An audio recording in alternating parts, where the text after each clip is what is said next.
Panevėžyje įgyvendinamas projektas Aktyvus senėjimas gyventojus pasitinka su naujovėmis. Nuo sausio 27 dienos 16 valandos Kultūros ir poilsio parke naujai įrengtoje treniruoklių aikštelėje pradedamos nemokamos mankštos senjorams. Treniruotes mažoms grupėms iki 15 asmenų ves profesionalūs treneriai. Sportuodami dalyviai lavins kūno kontrolę, stiprins raumenis ir pusiausvyrą, taip mažindami kritimų riziką ir gerindami bendrą savijautą.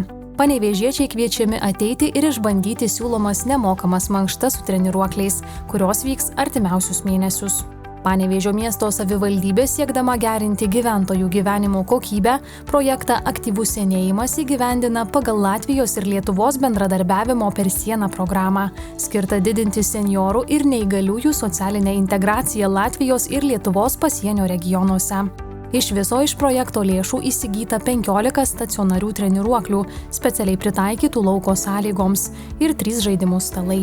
Norintys sportuoti kviečiami registruotis telefonu +370 45 504 485. Savivaldybė primena, kad vietų skaičius ribotas.